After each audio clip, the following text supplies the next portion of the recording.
But when you're dealing with Garvey and Du Bois, there are several themes that arise from that controversy. The Garvey-Du Bois controversy is symbolic of so much that still goes on in the black community. What am I talking about? Number one, elders versus youth. Du Bois was about 20 years older than Marcus Garvey, old enough to be his father. And he felt that because Garvey was young, that maybe he should slow down and listen to me. And because he was young, he must have automatically been wrong in his thinking and in his program. So that was one thing, the elders versus youth, which is pretty interesting to me as well, because I have a history of that sort of problem as well. The next thing is the scholar versus the non-scholar. In the black community today, as many of you probably know, there's a certain elitism, a bourgeoisie mentality that comes with a lot of African American scholars who think because they were trained at a certain university or have a certain amount or level of degrees that somehow makes them better, more educated, or more sufficient to lead than the one with no degree at all. In Du Bois, you have Harvard's first black PhD. He also went to Harvard. He did undergrad work there and master's work after he graduated from Fisk University in Tennessee. And Marcus Garvey, you have someone who is largely self-educated, who attended 2 different universities but never received a degree from one. So that's the other thing. The European-trained intellect scholar versus the layman. On top of that, you have to look at the theme of domestic leader versus quote-unquote foreign or alien leader. One of the attacks against Mr. Garvey was the fact that he was a Jamaican-born African and not an American-born African, and thusly he had no just right to come over here and try to lead blacks in America. That was another thing, that someone who comes from somewhere else can't get involved or can't lead, or that we can't go somewhere else and can't get involved and can't lead. I think another thing that came up, of course, would have been the theme of integration versus pure nationalism. Both Garvey and Du Bois were Pan-Africanists. This is important to know. Both of them were Pan-Africanists. That wasn't the debate at all. Whereas with Douglass and Delaney, Douglass really wasn't interested in an international perspective on the problem of Africans. So part of the Douglass-Delaney debate was on whether we should look at the whole or focus on our small part. Du Bois and Garvey didn't have that debate. They both believed that we had to focus on the whole, but the way they did it was totally different, which is why you cannot confuse the Pan-Africanism of a Du Bois with the Pan-Africanism of a Garvey. Very important you make that distinction, okay? Du Bois, in 1919, was actually part of one of the first Pan-African conferences that I believe was in the United Kingdom. It is the conference that gave birth to the word Pan-African. Henry Sylvester Williams, who was an attorney who actually helped to organize that convention. Du Bois was there, and then of course he held his own in 1921, 1 year after Marcus Garvey's magnanimous convention of the 1920s. But again, the Du Bois conferences and the Garvey conferences were totally different. Why? Because of another theme. That theme being whether the masses should take a part in their own uplift or whether the masses should simply be dictated to by the elite leaders of the race. As you know, with Du Bois, he believed in a talented tenth, that the educated blacks should lead those who were less educated. But the talented tenth philosophy assumes that if you have European education, that you are somehow more equipped to lead and that the education that you were given is somehow beneficial to your race, which we know which really is not the case. Whereas with Mr. Garvey, he could care less about an elitism based on educational attainment. Marcus Garvey looked purely at loyalty and service to race. So in the UNIA, you had the rich and the poor. You had the scholar and the layman all in one. In fact, one of his lasting contributions lies in the fact that he was able to bring together the scholar and the layman in the same movement. Nobody has ever done it since or before. Nobody. He brought Harvard-trained intellectuals and Ivy League-trained intellectuals like Hubert Harrison and others, some of whom who went to school with Du Bois, who were overshadowed because of their relationship to Garvey and being staunch Pan-Africanists. But there were several well-known intellectuals, well-published men who were members of the Garvey movement. In fact, many of his close friends were the fathers of the Black History movement. Carter G. Woodson, Arthur Schomburg. These men used to write for Garvey's Negro World newspaper. Very important to notice. So he had the intellect right there with him, as well as the layman. So when you look at Garvey, there's so much in his leadership that hasn't been replicated since that we got to find a way to do it. And I think a part of it comes from the fact that he was unrelenting in his desire to see black people free. I think that his sincerity is something that totally gets overlooked because after all, when he died and when he got arrested, he died and was arrested penniless. He had nearly nothing because he gave every penny he had to the race. Very important to understand. But what is Garveyism? Is it a new thing? Is it an authentic ideology? It's an authentic ideology. But there was nothing really new about Garveyism. I think what made Garveyism was the fact that he was able to put it into motion. You had self-reliance coming from Alexander Crummell. You had staunch race pride coming from Martin Delany. You had the interest in establishing independent nations in Africa from Henry Highland Garnett. So there's nothing that Garvey gave us ideologically that was new. Very important you understand that. Nothing ideologically was new about the Garvey program. He intensified what was already there. The significance of Marcus Garvey was that he gave to Pan-African nationalism an ideology, an ideologically based movement. In other words, Delany, Crummell, Garnett, Charles, Williams, all the great Pan-African nationalists who came before Garvey could not mobilize millions. They had movements. They had hundreds, they had thousands. Some even repatriated. Prince Hall even took Africans back to Africa. So the repatriation thing was not unique to Garvey. It was there already. Martin Delany even helped get people back to Africa. So that wasn't it. So there was nothing in the program new. The newness was the fact that he could get millions to grab it and move with it. Garvey's legacy is the fact he could get them to move when nobody else could. As Huey P. Newton said, one of the greatest curses against black people is inertia. And the law of inertia says nothing is moved unless it's forced to do so.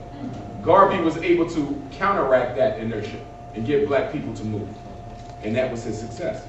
There are several different aspects to Garveyism, but I'm going to give you 8 of the key elements of Garveyism. Again, which were already there before Garvey came, but that he enhanced. For lack of a better analogy, Marcus Garvey did to Pan-African nationalism what Michael Jordan did to basketball. He was not the first person to dribble a ball, okay? He wasn't the first one to become an MVP and all of that, and I'm no Jordan fan, but I'm just bringing up the analogy.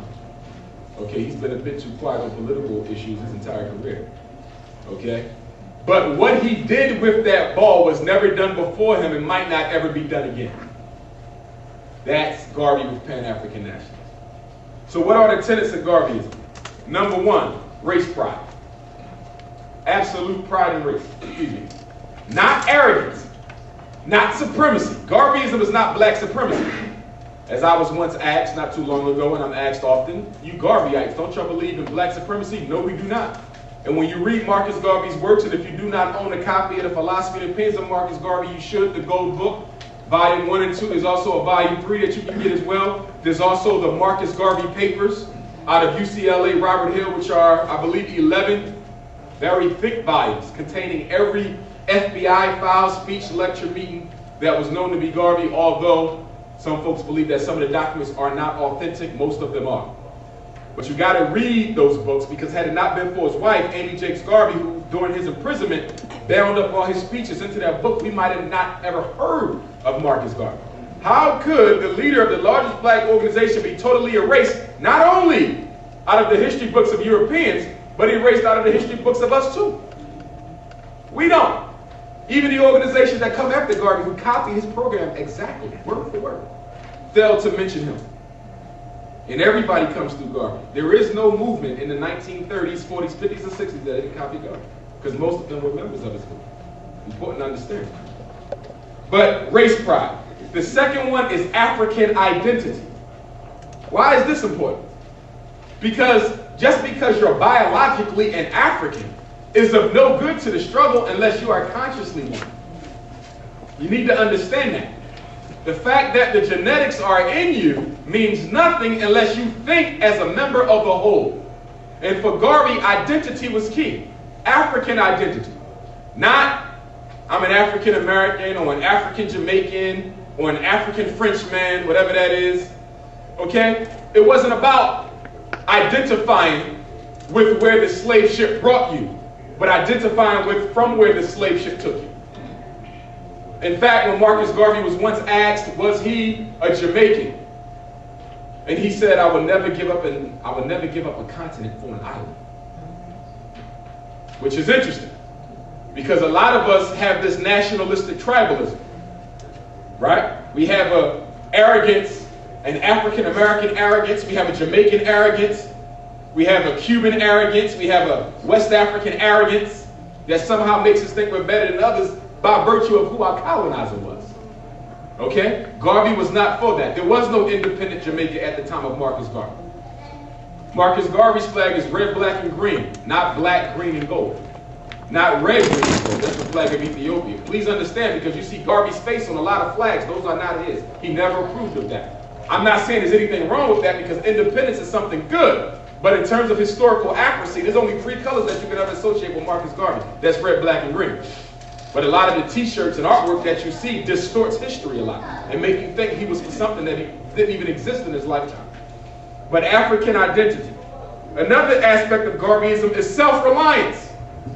This is one of the most difficult to swallow, especially in Philadelphia, where 99.9% of all your community organizations are financed by European money through philanthropists or the government. We have very little self-reliance in this city. Show me a school, an after-school program, a community organization that ain't funded by the government or white philanthropists.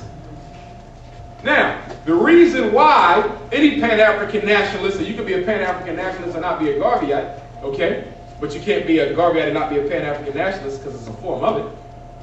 But the reason why we take issue with self-reliance, good people, or dependency, is because the dependency complex that has been bred into African people during slavery and colonialism has crippled our ability to do for self. You need to understand this. Because when we say that there can't be alien members in black groups, and by alien we mean any non-African, some folks say, well, what is that? Racism? No, it is not. We're not saying it can't be there because they're less human or we're better. Okay? We're not saying that those individuals in particular are genuinely negative people. We're not saying that. We're saying that your presence in our organization will lead a lot of us who are not in their right mind to look towards you for guidance, which is something we have done too long. In fact, one time somebody approached Mr. Garvey and asked him if he would be willing to accept a very large donation from a white philanthropist that was friendly to the Negro cause. Mr. Garvey didn't even want to hear how much they were going to give. He simply said, tell them this is a black man's movement and we do not want their money. Now, one of the great unparalleled successes of the Garvey movement was that he built that movement without a white penny, or an Asian penny, or an Arab penny. This is important to understand. Because remember now, every time they sabotaged one of his Black Star Line ships, another one was floating in a few months. In fact, most historians collectively agree that no black man or woman could raise money the way that he could. He could go into a town for one night and come out with $250,000 in 1920. When minimum wage was not what it is now. Very important that you understand this. Even when he got arrested and they went around asking stockholders and the Black Star Line Steamship Corporation to testify against Marcus Garvey because all the ships had, been land bankrupt and some had sunken because of agents placed inside the Black Star Line by the United States government who intentionally led Mr. Garvey to buy ships that were no good. Okay? They wouldn't even go and testify against him. In fact, one lady got up in front of the FBI and said, "Since when did you start caring about black people? So what do you care where our money goes? Y'all been taking it and robbing it for years. You ain't arrested nobody on that, but you want to arrest them on that." So I want you to see the sort of faith that people had in Mr. Garvey. Self-reliance. Alien members and alien money are strictly prohibited.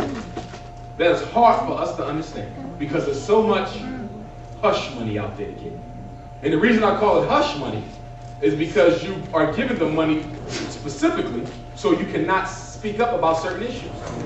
Okay? That's why a lot of our ministers don't speak up on certain issues, because they got money coming in from some of those very same sources they should be fighting in the name of Muhammad and Jesus and whoever else. Okay? Very important to understand that. The community organizations, the reason why they fists ain't as strong as it used to be is because they're taking hush money from the same people who have their foot on black people's necks. In fact, I know for a fact that a lot of the gentrifiers, particularly these universities, create agencies to help community nonprofits and give them funding. And you don't even realize that the funding you're getting from agency A is actually coming from gentrifier number 1, or number 2, or number 3. So they're paying you to be quiet long enough to undo you. So the dependency on outside funds must be cut. It's a psychological dependency more than a financial one. And we need to understand that. See, the interesting thing about it is when you advocate self-reliance, not racial hatred or black supremacy, but self-reliance, which every other race operates under, you are considered a racist. But nobody calls the Chinese people in Chinatown racist for putting every sign in their language and not inviting you to a single meeting. Nobody calls the Jews racist for having organizations that are exclusively them. I don't have a problem with what they do. You're supposed to do that to guard culture. But we don't guard culture. And if you don't guard culture, you can't guard your mind either. Nobody's called that but us. And the reason why you're called that is because people like to psychologically confuse you to make you think you disobeying God by sticking with your own. And how can sticking with your own be a sin against the Creator? How can that be? See, my religious interpretation is totally different from a lot of folks. Most folks find some sort of glory in suffering. A lot of us think that it is benevolent to let other people walk on you and that somehow God is going to save you because they say the meek shall inherit the earth, or what have you. But see, when I read the Bible, I get a whole nother story in that thing. And it ain't that. Okay? I see verses that say God don't help those unless they help themselves. And verses that say that a man can't live by worship and prayer alone. That you got to get up and do something. Okay? And that Jesus said, I didn't came to bring peace, but a sword. And by the time I'm done, I'm going to turn brother against brother and mother against the father. Not out of any negative thing, but because to get to the nexus of the problem, you're going to have to butt heads with people you love. So, my point is, in your religious interpretation that you teach to your children and your grandchildren, please make sure it is an empowering one that teaches them to struggle and fight no matter what, not one that says lay down and die and you'll be blessed for it. Okay? That's ridiculous. That is absolutely ridiculous. But it's given in many of our churches, not all, but many every single Sunday. Just hold on. Let's worry about heaven later, but let's be content with hell now. Which is a fundamental contradiction for anybody. Okay? A black image of God. Mr. Garvey caught a lot of heat on this. A lot of heat. And it was from his black image of God that most of the other organizations that came after him were built. Mr. Garvey said that if you're going to worship it and give it a human character, it better look like you. The Honorable Elijah Muhammad took that and incorporated it into his movement, and he caught hell for it. and everybody else did. And the nation of gods and earth went further and said the black man is God. Now, whether you agree with it philosophically is one thing. I'm looking at the psychological impact. That's what I'm looking at.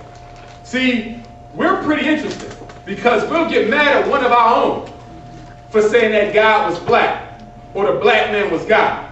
But from the day you born, you ain't never questioned nobody about that white glass figure in your church. Not one time.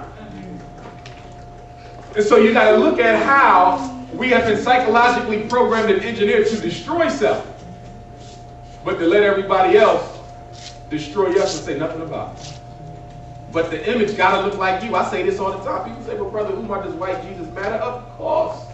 Because the subconscious doesn't make any distinctions between reality and imagination.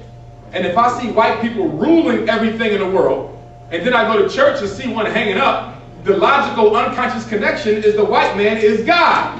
There's no other interpretation that the unconscious can make to that.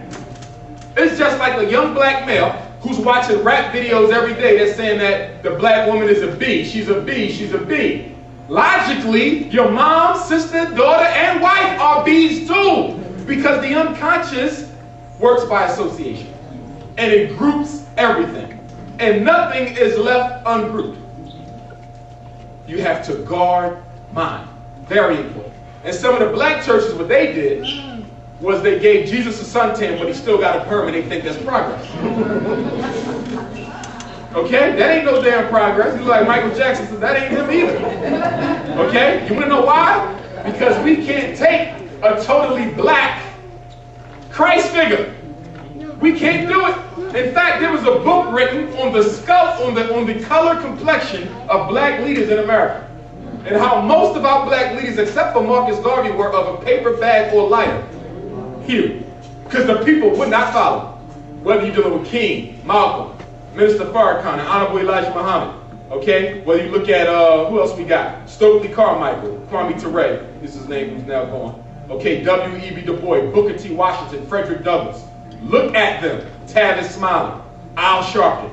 Everyone can pass the paperback test. There's nothing wrong against them. I want you to understand that. It's not about them. It's about it made it a little bit more acceptable for you to follow. It's hard for a dark-skinned anything to get anywhere in this country. There's been studies done on the videos, on the commercials, and everything that we watch. There's been studies done on the popular magazines that we watch, that we read. Hardly are there any dark-skinned women in it, or dark-skinned men. And if they are, they definitely better have a perm, because a nappy head in black skin might be a bit much for the psyche. Important. Independent economic power. This is important. Independent black economic power. And independent black political power. Marcus Garvey was very, very staunch about this. So were the others before him. And I'm sure if they were here, listening to the discussion on whether we need a black president, most of them will unequivocally disagree.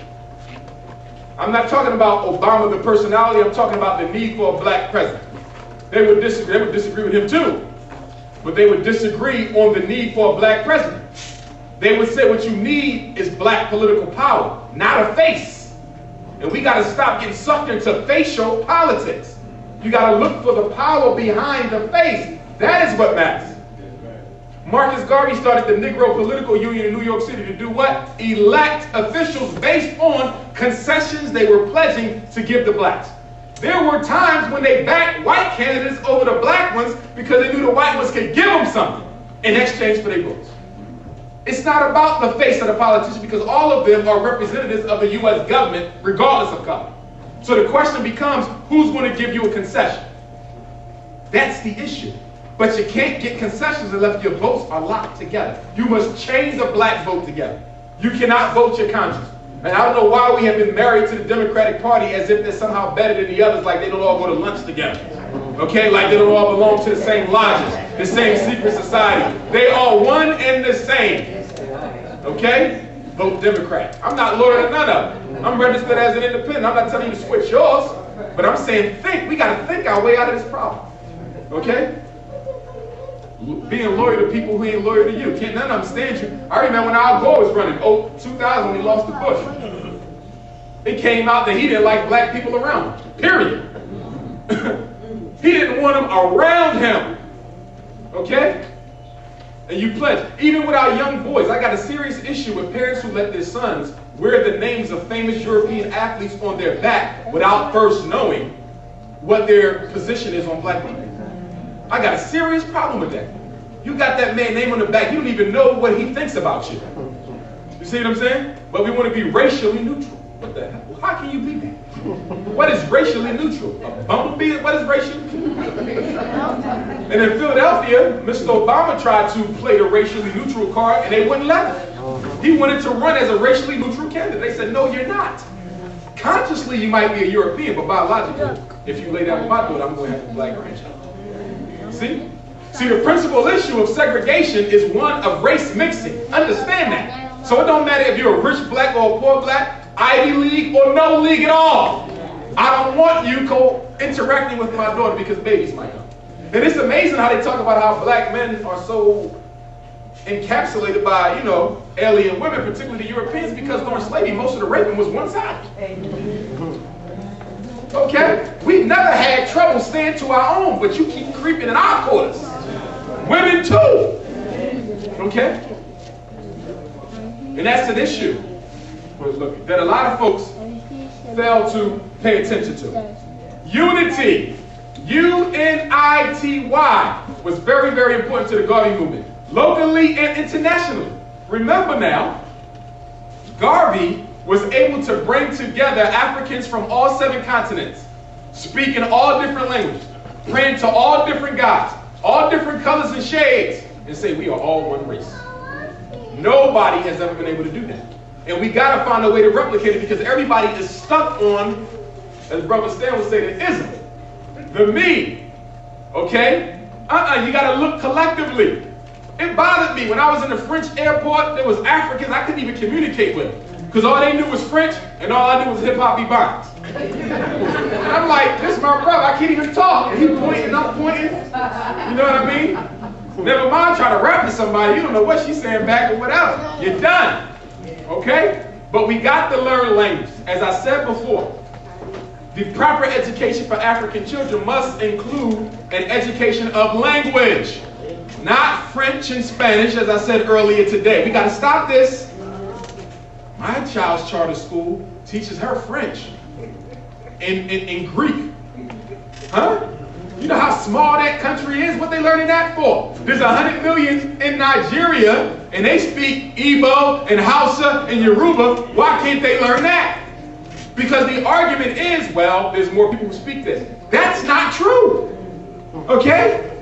There's more Nigerians in Nigeria than there are Greeks in Greece, Frenchmen in France, and most other European nations. So the argument that I'm going to teach them a European language because there's more Europeans who speak that is a lie. The reason you teach them European languages is because you don't see anything intellectually stimulating about learning a black one. Period. Period. Right now I'm looking into studying Wolof.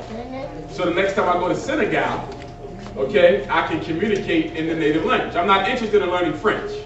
I already know English. You pile up all these European languages, you ain't got one of your own. I got a problem with that. Okay? So if there's anything if you're interested, in fact, you should be interested, you should be trying to learn an African language now. Whether it's Swahili, Zulu, Twi, Yoruba, Hausa, Igbo, Wolof, learn an African language.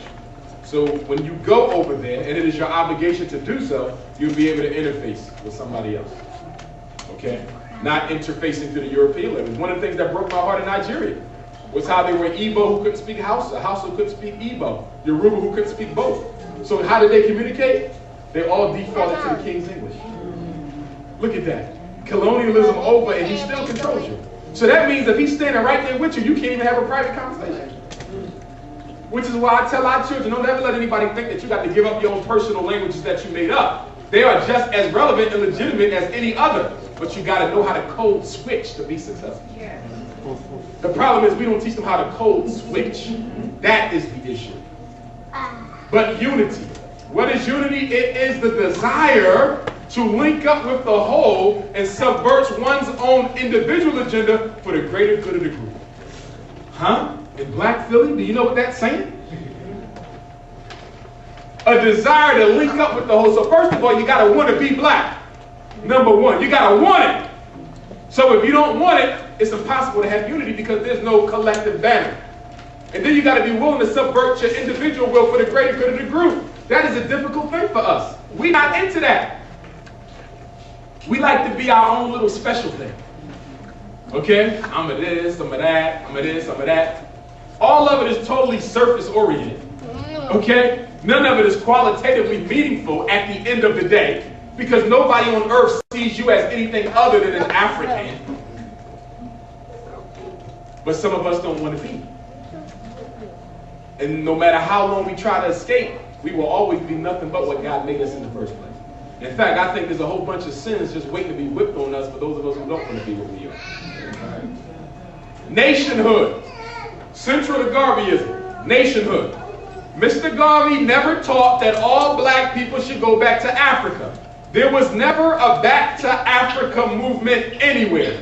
Please understand that. Never. Find it in his writings.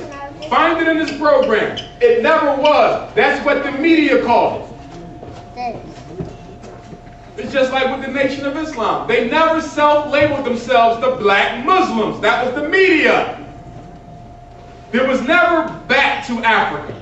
He said, like Delaney before him and Garnett and Crummell and Williams and everybody else, that those who had something to offer back home should go. And even then, you wasn't required to stay. You can come back, but do something. They don't need all this over there. What are we going to do? Show up with a Celtics uniform on, a basketball, okay, Chanel bag. It's all these mosquitoes over here. They ain't got time for that.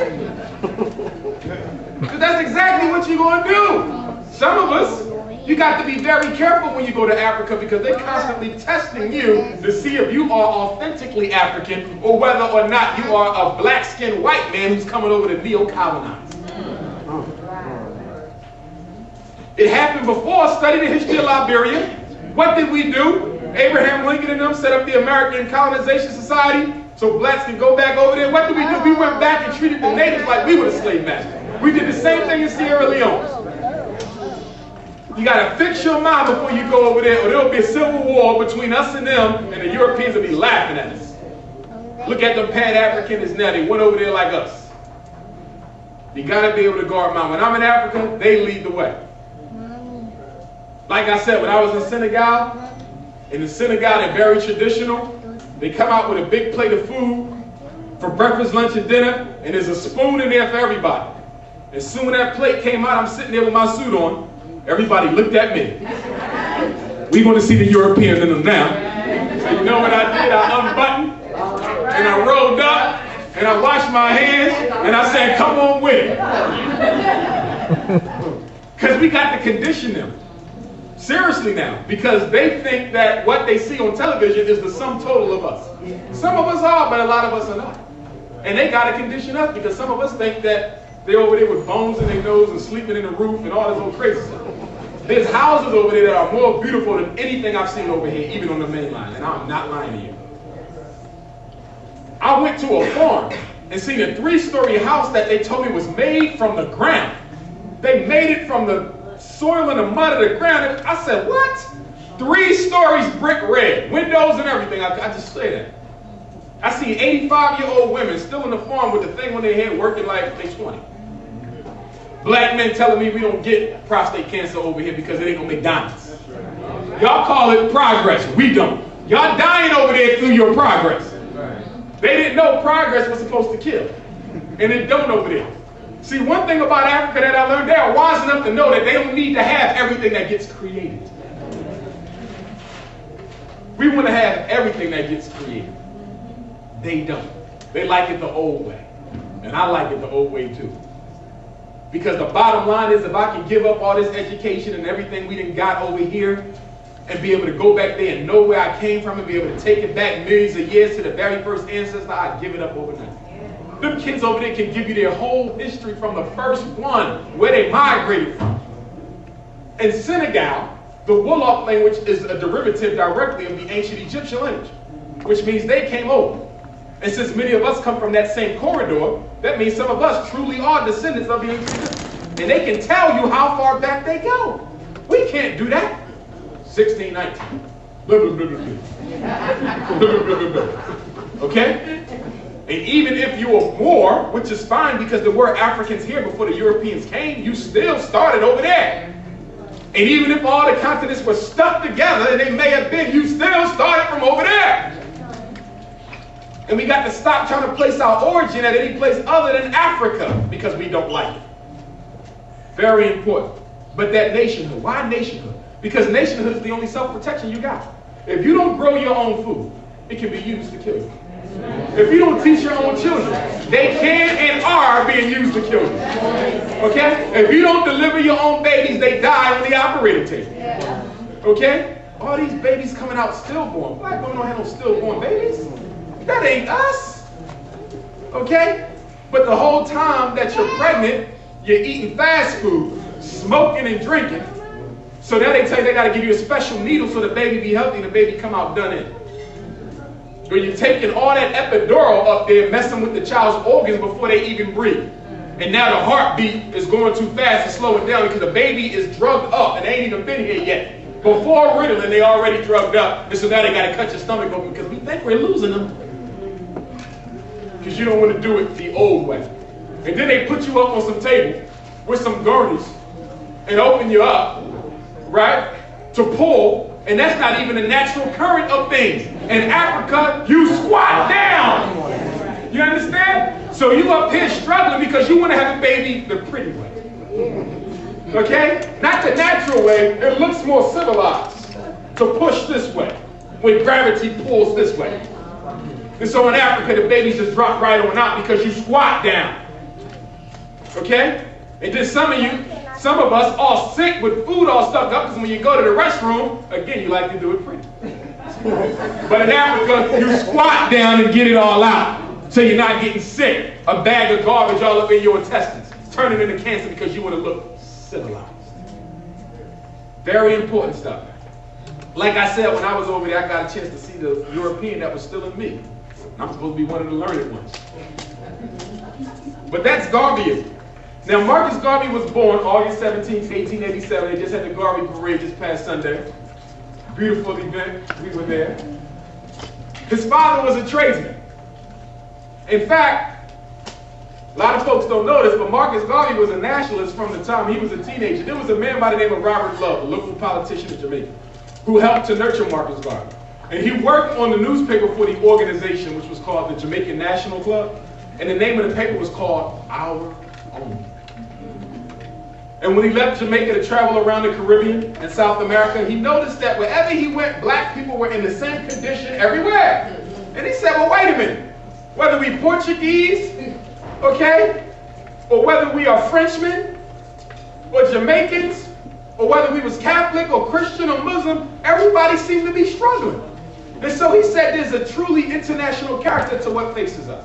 And when he went to England to visit his sister, there was 11 children, only 2 lived, he and his sister. Okay, he saw the same thing. And he started working with Deuce Muhammad Ali on his paper, which was called the African Times and Orient Review, one of the most powerful and notable Pan-African journals of that time. And they were split later over ideological differences, but they worked together on that paper.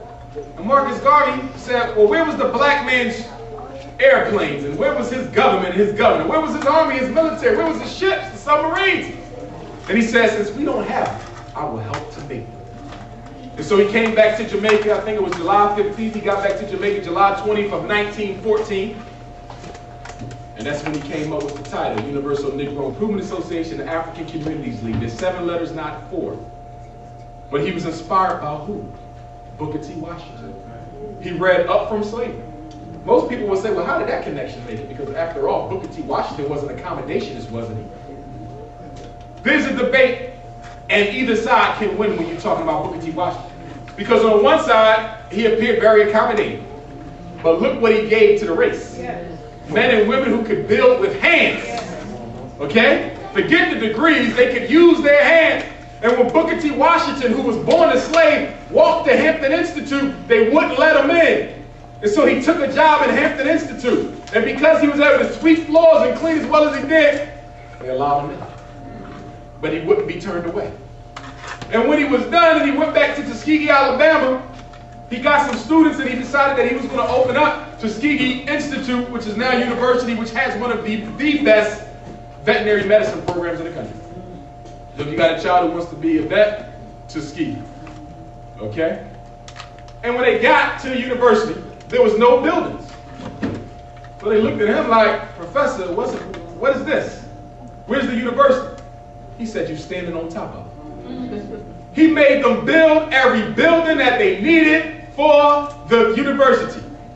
And that's why, in many ways, Booker T. Washington can be looked at as one of the late fathers of true self-reliance.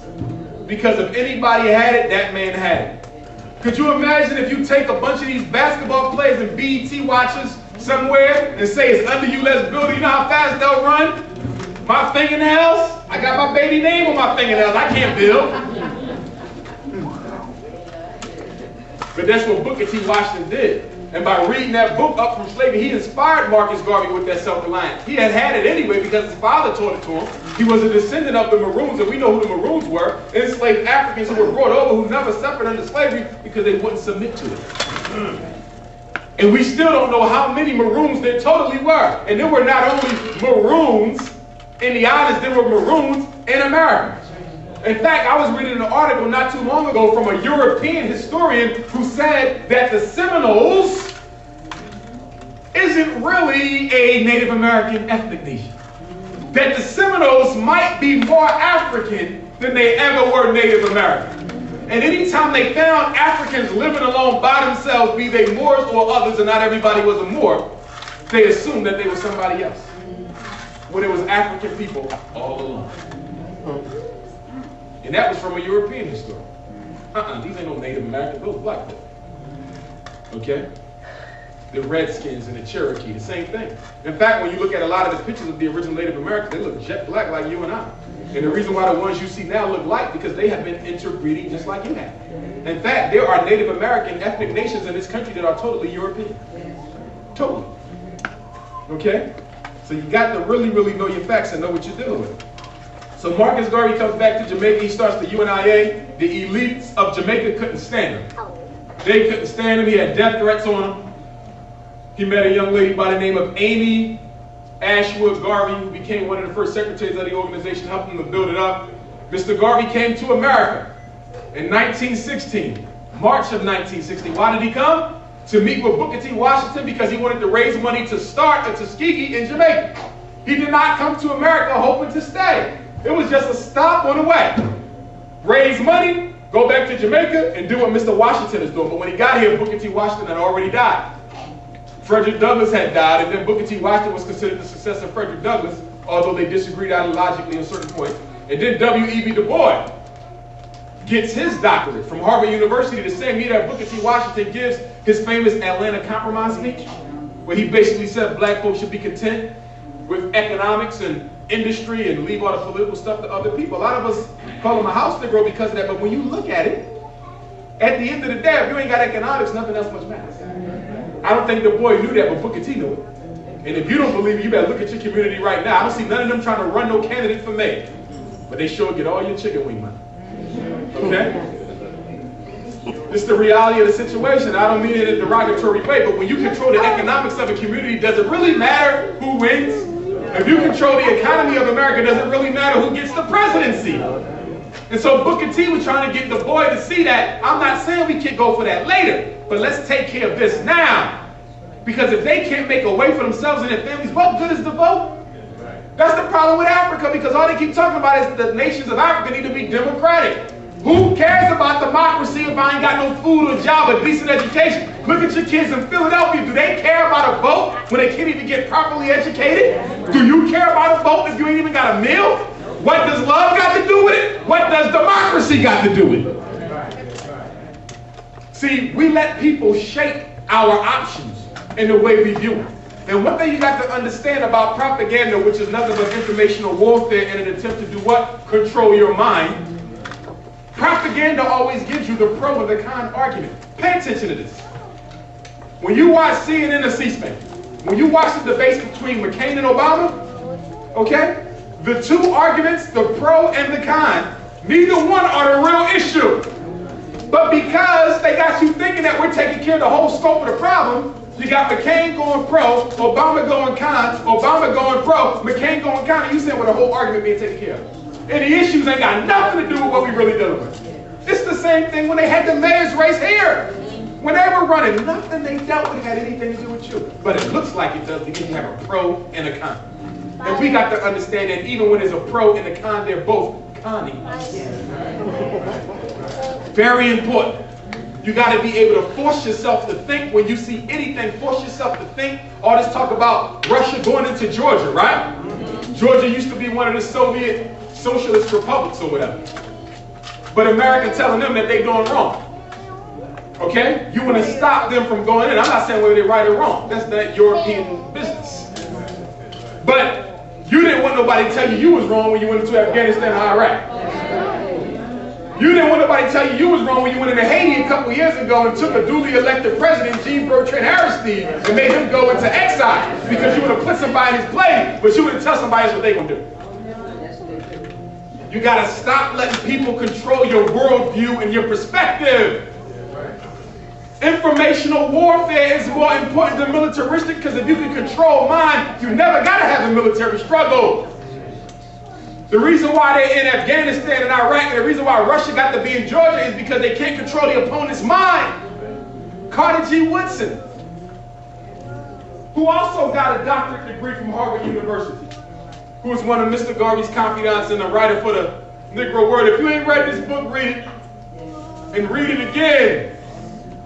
Because he clearly tells you here, and he was a Harvard PhD just like the boy, that when we get educated, we are seldom of any use to our people because the education we get is one that alienates us and makes us in a servant posture as opposed to a leadership posture. Important, it is a brainwash education. Carter G. Woodson said that after he got his doctorate out of Harvard, it took him about 20 years to undo the mental side, and he was the father of black history. He said it took him 20 years. And he was the father of it, one of the fathers of it. He had Arthur Schomburg and others who did it before him. But the Harvard name helped him really be able to push his program. Okay? Very important. So Garvey gets here. He starts a chapter at the UNIA in New York City. He's asked by the members of the New York chapter to stay and be president.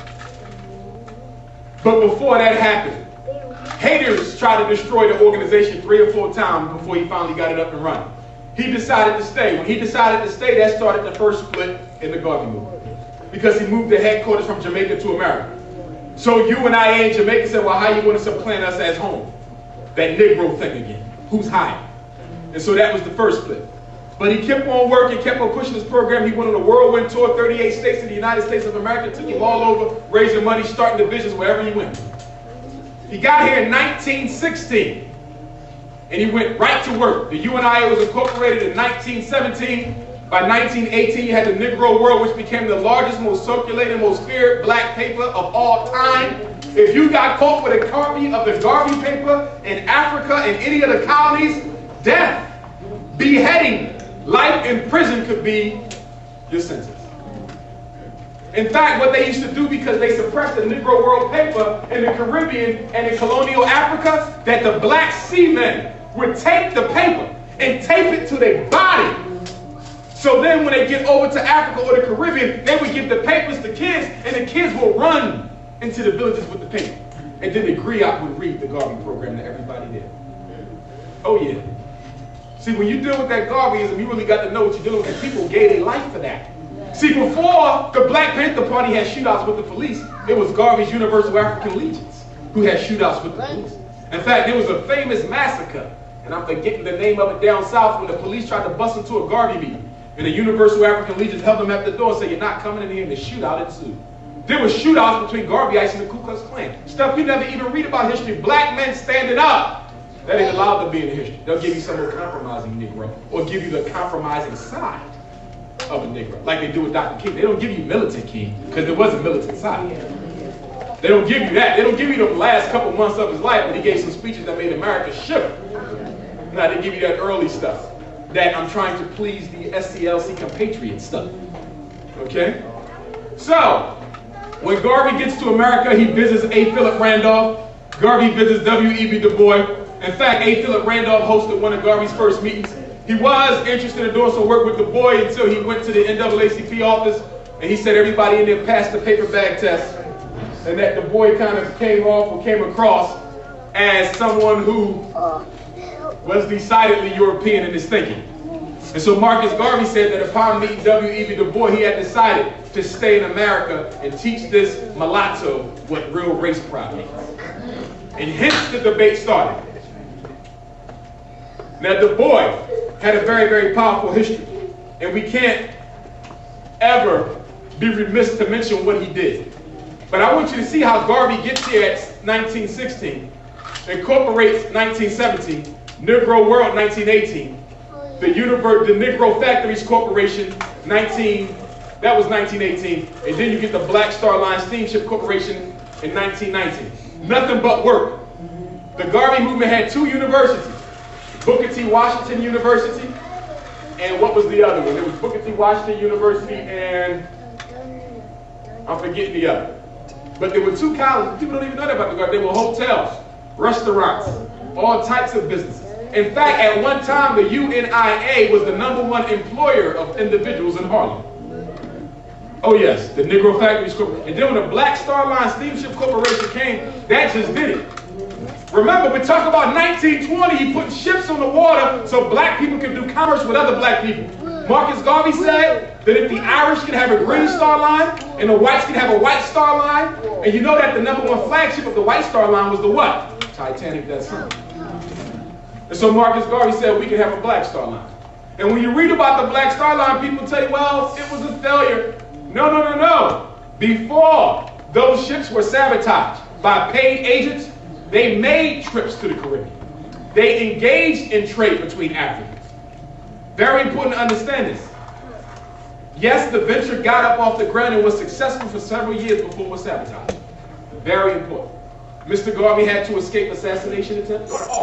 His wife, Amy Ashwood, actually jumped in front of the gunman one time. A gentleman came to his office, said, I was sent here to get you by the Attorney General, I think. And before that man got to stand trial, he was home in his prison cell. The government sent him to kill Mr. Garvey, but he wasn't successful. Okay? And then he had to escape other assassination attempts as well. I think every leader had to deal with that at one point or another. But Du Bois, the great intellect, was very pissed off with this new Jamaican. And the reason he was mad, because he had to wait for Douglas to die. He had to wait for Booker T to die, not wishing they were dead, but he had to wait for them to go before he could say, I am the official race leader. And soon when he's ready to say, I'm the official race leader, some chubby Jamaican gets off the boat. And he got hundreds of thousands of people. And he's on the soapbox in Harlem, and he got more people around him than everybody else put together. What is it? And so he was mad. Because I went to Harvard and I went to Fisk and I got all these degrees and I'm the most published author of all time. Why can't I get the masses like this man? Another thing. One thing about the black intellectual. In fact, there's a book, if you haven't read it, Harold Cruz, The Crisis of the Black Intellectual. Read that book. Excellent book. Harold Cruz, C-R-U-S-E, The Crisis of the Negro Intellectual. Where he kind of resonates some of the points that G. Woodson does in Miseducation of the Negro. Rarely are your intellects capable of sufficient leadership in the community. Have you noticed that? Rarely will you catch them in your community at night. Have you noticed that? And I don't mean to be mean to them. But all these people who we love and fly to Africa with and Egypt with and pay $40 to hear them tell you something that they borrowed from somebody else who died 10, 20 years ago, they don't come into the community to lead. They come to gain financially. Look at them. Look at your civil rights leaders right here. You don't see them walking the streets at night. They live in somebody else's neighborhood. You got to deal with that contradiction. They can write, they can speak, but some of them lack that charismatic attitude that's necessary for true leadership. Garvey had it, Du Bois didn't, and I think Du Bois became so jealous of Garvey that he began to hate that man. And one thing about the Garvey-Du Bois thing is you got to understand that it wasn't really about ideology, because they was both Pan-African. The problem was, you are in my way. And I need you out of my way. Because you are stopping me from being who I want to be. Du Bois was a Pan-African nationalist. Remember now, before he went to FISC, who was he trained by? Dr. Alexander Crummell, one of the grandfathers of Pan-African nationalists, a close friend with Douglass, Delaney, and Garnett. The American Negro Academy, one of the first institutions of higher learning for black men in America. Study Alexander Crummell. He taught Du Bois. But Du Bois would drift away from that because what? He tells us in Souls of Black Folk that he suffered from a what? Double consciousness. He admitted it. It was post-traumatic slavery disorder before we called it that. And as Mr. Garvey often said, that he often bragged about all the different European isms he had in his blood. Okay? I think Garvey called him an octoroon or something. Okay? Which is what? 1/8 or 1/16 or something like that. And that comes from the islands, because you know in the islands, it's not just black and white. Okay? It's based on percentages. So you can be a quadroon, an octoroon, mulatto, half this and half that. In America, they don't play those games. Black, white, booyah. One drop and you're done. Okay? Which I think kind of helped us in a way, because we didn't need any more cliques, because we got enough of our own. Okay? But anyway, Du Bois, great man. Great man. He actually was appointed by the United States to become a special advisor when they formulated the United Nations. He was there as a part of that. He was a part of 6 different Pan-African conferences. He was at the first one in 1900, as I mentioned earlier. Even though Garvey's Pan-African conferences were the greatest, he brought thousands together. 1920, okay, when they created this flag and came out with the Declaration of Rights of the Negro Peoples of the World, and said that black children should be taught black history in schools. Way before you fought for it last year. Okay? Okay? And said that black people have a right to first-class accommodations. It was a very powerful document that was sent to all the European leaders of the world. Shook them up. Black people from all over the world coming to New York City at the invitation of one man. Who is he? But he was able to get them there. Only one African nation declined to come. Take a guess. Who was it?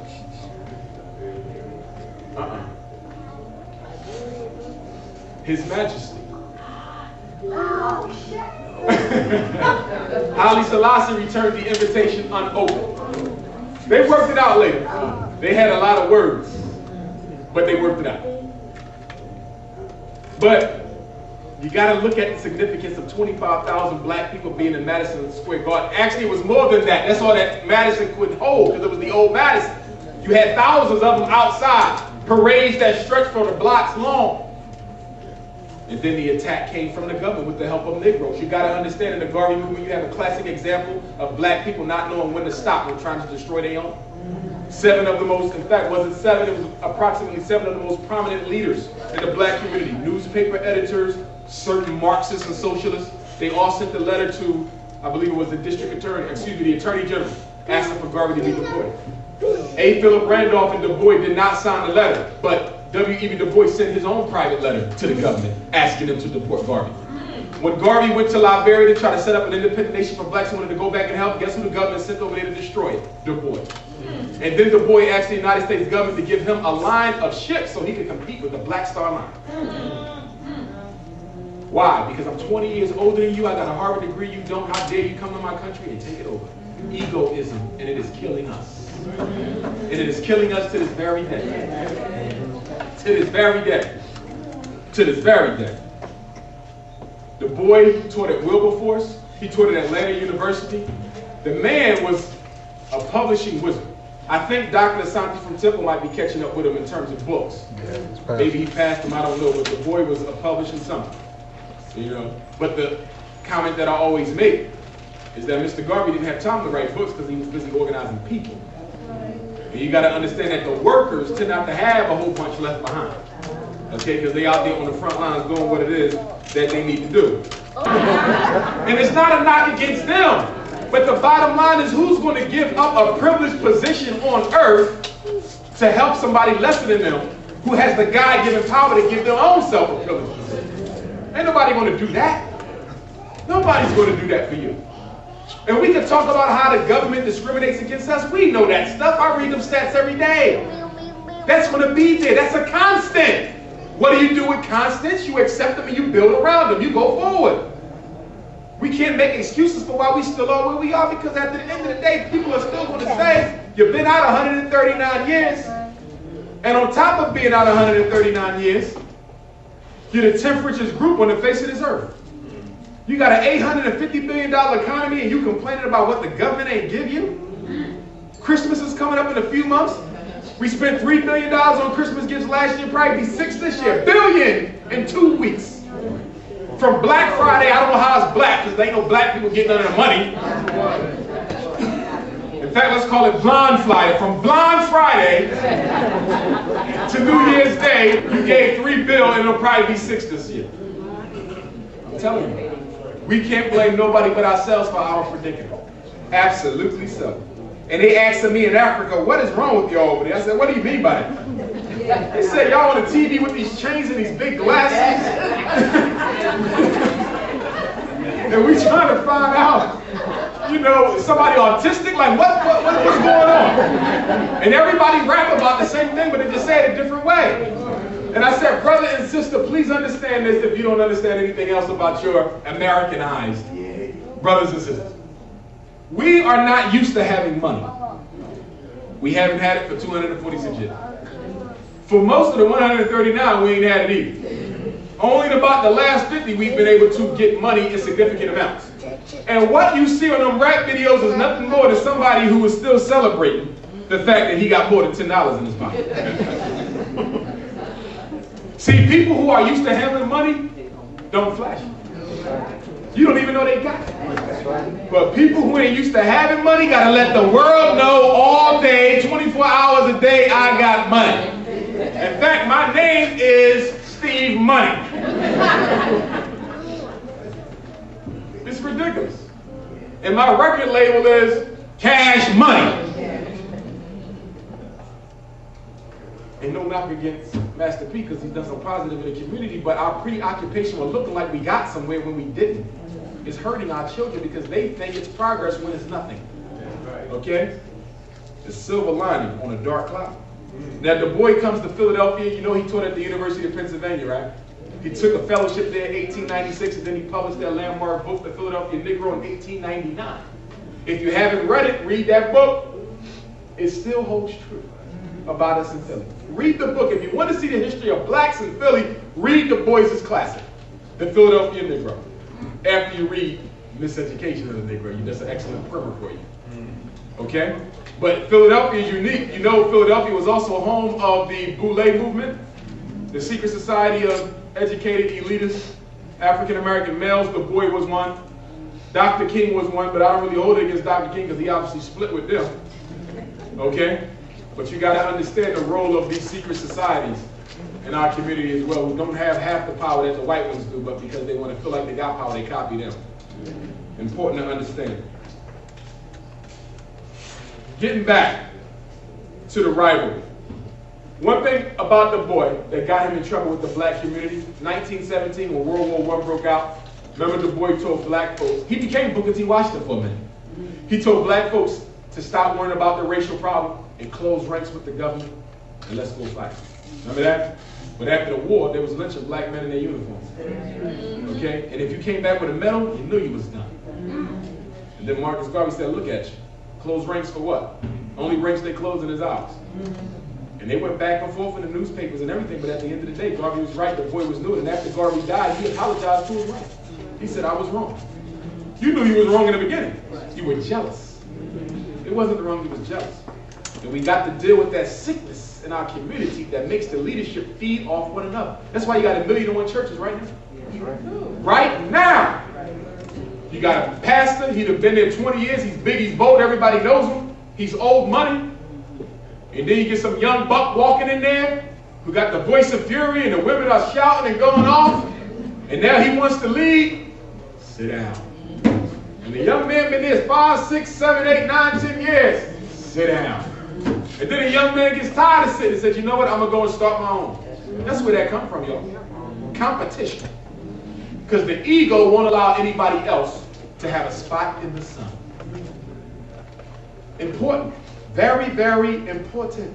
One thing you got to understand about the black man and woman, but particularly the male, because we're supposed to be the protectors of. Every man, regardless of race, has a natural desire to want to protect, to show that I am a man, I can build nation, I can do for myself. In America, black men are not allowed to realize. In America, black men are not allowed to realize their natural desire to be leaders. In the corporate world, you can't show what you're truly made of. In college, you can't show what you're truly made of. In fact, every time I try to show what I'm truly made of, I get written up in school. My point is, you can't flex. If you show that you're short, if you sharper than this whiteboard, you're going to struggle on your papers. And we know that when we go to the job, we can't really show what we can do, because if we outshine the boss, he's going to try to get rid of us. So the black man has suffered from a historical, psychological castration. It is the psychological castration of the black man's spirit. But because energy cannot be destroyed, and energy can only be transformed, what do we do with that negative hurt and pain and energy? What do we do with the natural desire to be on top and lead for once? We bring it into our community organizations and destroy them. We go home and bring it to our children and our wives, and we destroy and we beat on them.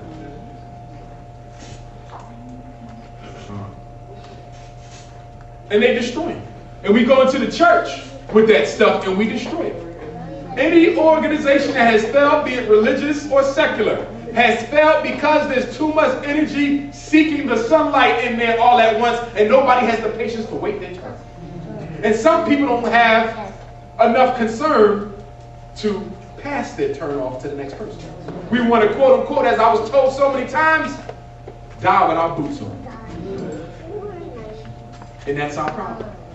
Once we get a little bit of that sunlight, we don't ever want to pass the torch. And the organization struggle. Why? Because you haven't trained no leadership, because you didn't want nobody to touch you your whole life. So when the pastor died, the church got to start from scratch. You were selfish. You cared more about you than the future of that congregation or the race. It's the same thing in these community groups. When a leader dies, you got to start from scratch because you didn't train nobody to replace you. And we still ain't training nobody. Look at all your national leaders. Old and still running their mouth, and ain't got nobody coming behind them. Not one of them. Not one of them. Because I'm the only one who wants to shine forever. Castrated ego of the black man. And we got to deal with that. Now, Garvey gets arrested for what? They said he used the United States mail to defraud. Now, let me get this straight. A black man by the name of Benny Dancy was used by the FBI, who was an informant, by the way. He said that he got a letter in the mail from the Garvey movement that had a slip in there selling stock in the now defunct Black Star Line Steamship Corporation. At Garvey's trial, and he was arrested at 23, committed in 25 after he lost the appeal. Guess what they pulled out as evidence? An envelope addressed to this man, coming from the Black Star Line office, with nothing in the inside. And guess what they hung him on? We believe, based on this envelope, that there must have been something in there. Advertising stock. His Jewish defense attorney said he had never seen any man in his life treated with such malcontent by the justice system as Marcus Garvey.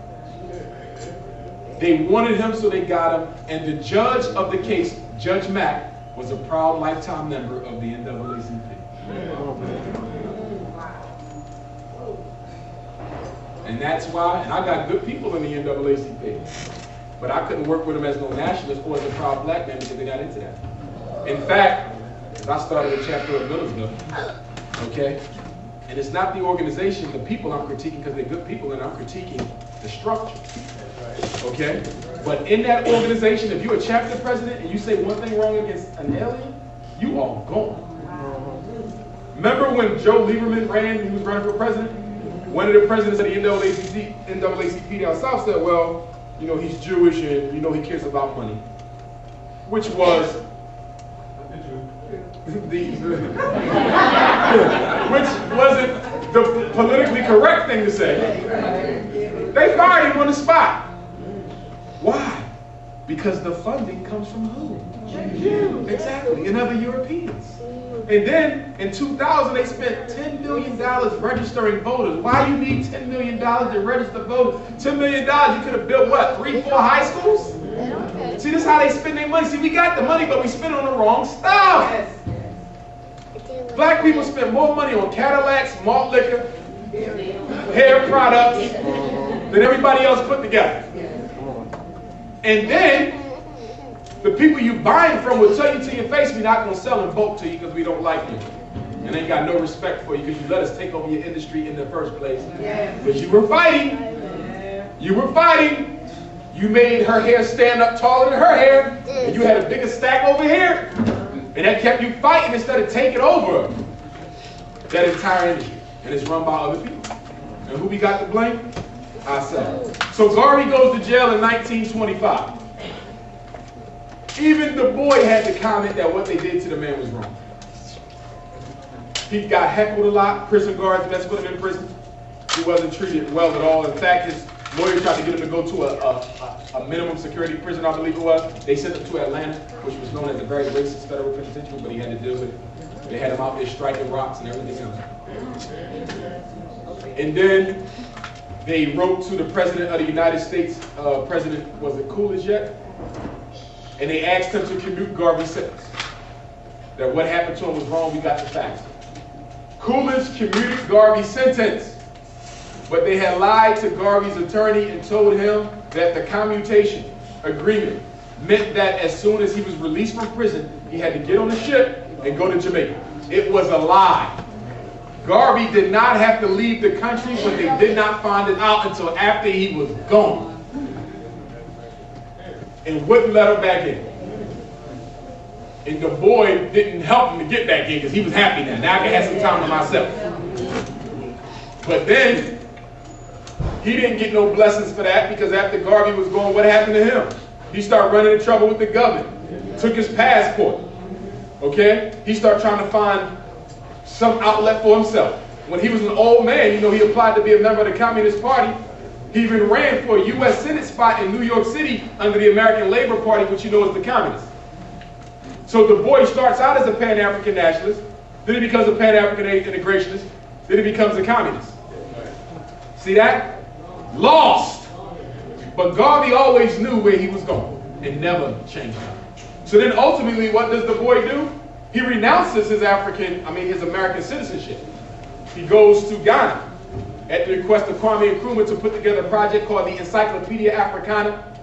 Henry Louis Gates at Harvard with the white wife. That Encyclopedia Africana is not Du Bois's. Please know he just took the name. Because some people say, well, this is it. He finished it. No, he didn't. Okay, he likes stealing people's stuff. Okay? Du Bois didn't finish. He worked on a project for about 2 years and then he died in August of '63, the same year they created learning disability for black kids in Chicago. Okay?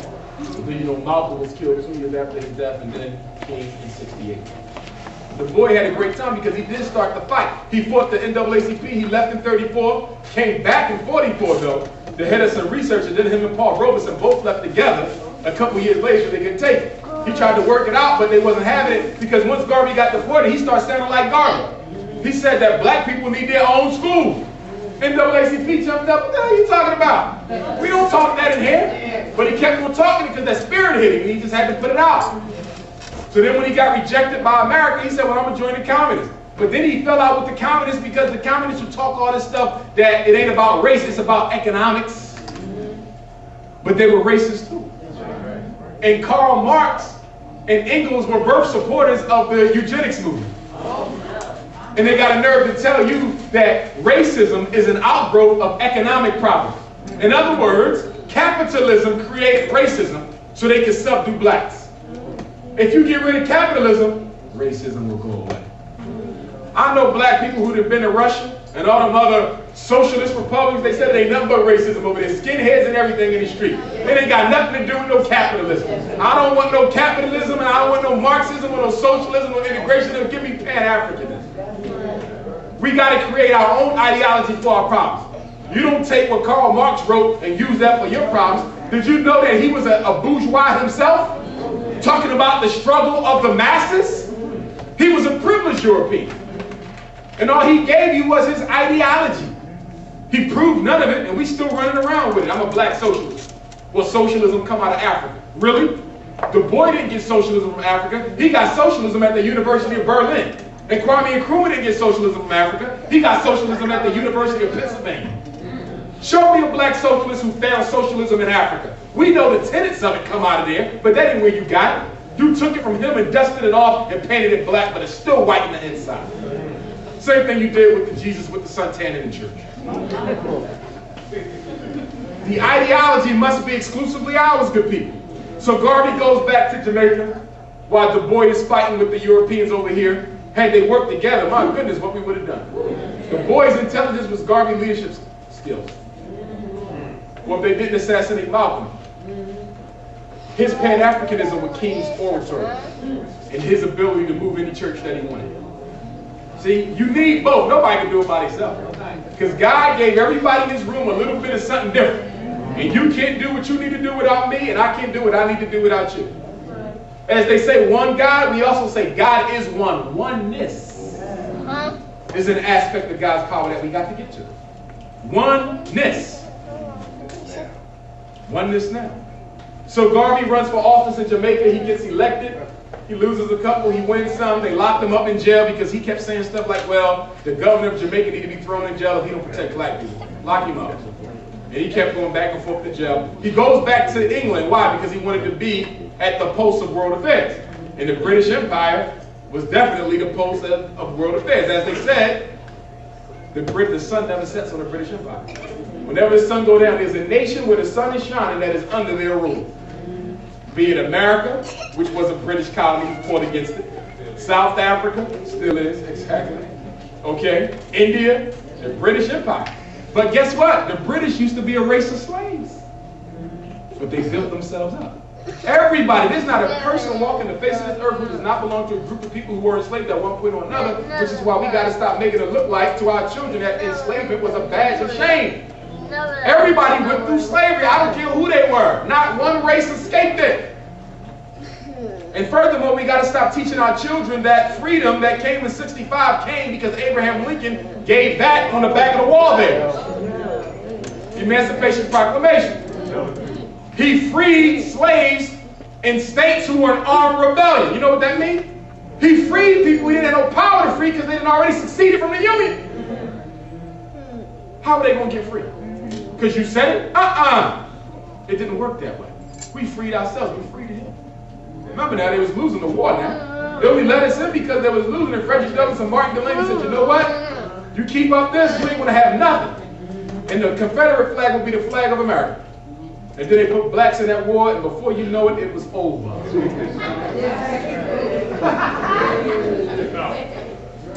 Remember now, history must be interpreted from a certain perspective. It's not neutral.